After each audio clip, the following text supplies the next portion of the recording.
Hello everyone, আসসালামু আলাইকুম। কেমন আছেন সবাই? আশা করি ভালো আছেন। আলহামদুলিল্লাহ, আমরাও ভালো আছি।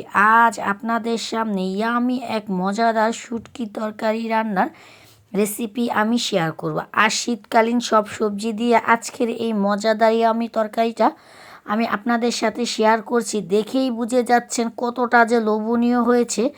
খেতেও কিন্তু ভীষণ মজাদার এই শুটকির তরকারিটা। কারণ শীতকালীন অনেক তরকারি দিয়ে এই শুটকির তরকারিটা রান্না করা হয়। এখনই দেখতেই পাচ্ছেন ফাইনালি আমি প্রথমেই কুইশাক গাছে যে কুইশাকের যে বিচিটা হয় ওই বিচিগুলো কেটে নিচ্ছি।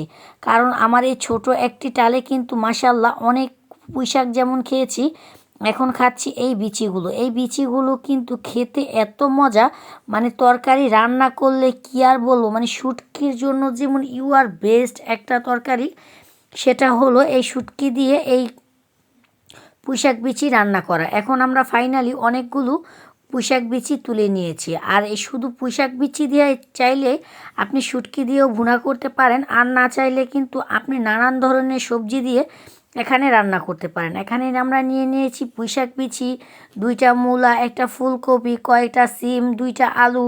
এই সব রকমের শীতকালীন সবজি দিয়ে মজাদার ইয়ামি এই শুটকি তরকারিটা কিন্তু রান্না করে একবার হলো খেয়ে দেখবেন, খেতে যে কতটা মজাদার আর ইয়ামি।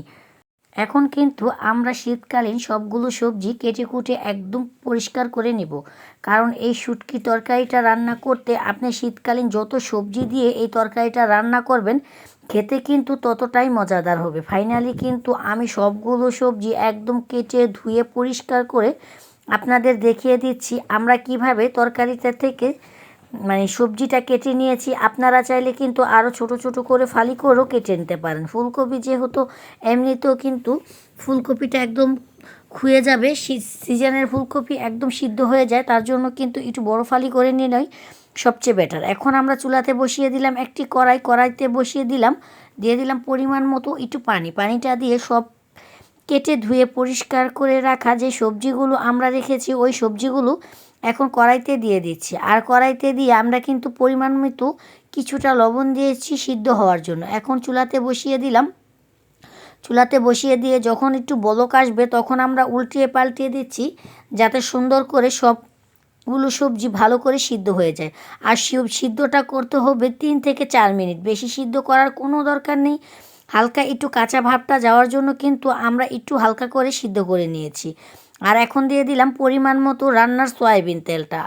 সয়াবিন তেল দিয়ে রান্না করতে পারেন। আর শুটকি তরকারি আমার মনে হয় সবচেয়ে ভালো হয় সরষের তেল দিয়ে রান্না করলে। আমি যেহেতু সরষের তেল খেতে পারি না, তার জন্য কিন্তু সয়াবিন তেল দিয়ে রান্না করছি। আর এখানে কিন্তু গোটা 2টা রসুন দিয়ে একদম সুন্দর করে বেটে নিয়েছি, শুধু রসুন বাটা, অন্য কোনো কিছু বাটা নেই।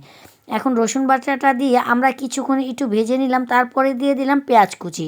এখন রসুন আর পেঁয়াজটাকে আমরা ভালো করে একটু নেড়ে চেড়ে দিব, যাতে ভালো করে দুটোটাই একসাথে সুন্দর করে ভাজা হয়। এখন একটু নেড়ে চেড়ে দিয়ে তারপর দিয়ে দিলাম পরিমাণ মতো লবণের পরিমাণটা দিয়ে আবারও ভালো করে একটু নেড়ে চেড়ে দিচ্ছি। এখন পেঁয়াজটা আর রসুনটা আমরা একদম বাদামি কালার, যে কালারটা আসে ওই কালারটা করে ভেজে নেব। এখানে দিয়ে দিলাম 6টার মতো চ্যাপা শুটকি, পুঁটি যেই চ্যাপা শুটকিটা আছে ওইটা। যেহেতু পুঁটি শুটকি দিয়ে রান্না করলে এই শুটকির তরকারিটা কিন্তু খেতে আরও ভীষণ মজাদার হয়। চাইলে কিন্তু আপনারা পুঁটি শুকনো শুটকি দিয়ে এটা রান্না করলে আরও টেস্টটা আরও দ্বিগুণ হবে।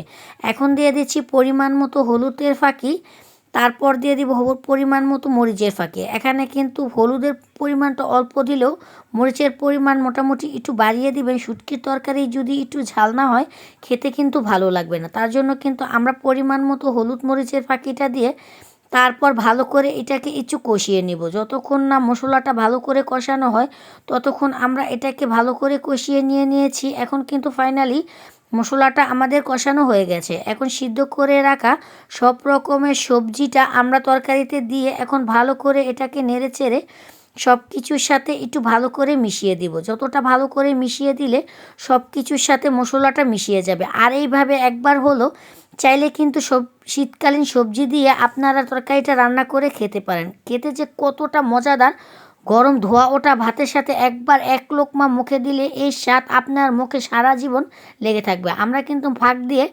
4-5টা গোটা কাঁচামরিচ দিয়ে দিয়েছি। যদি তরকারিতে ঝালটা কম হয় তাহলে কিন্তু কাঁচামরিচটাও ভেঙে খাওয়া যাবে, কারণ শুটকি তরকারি ঝাল না হলে খেতে ভালো লাগবে না।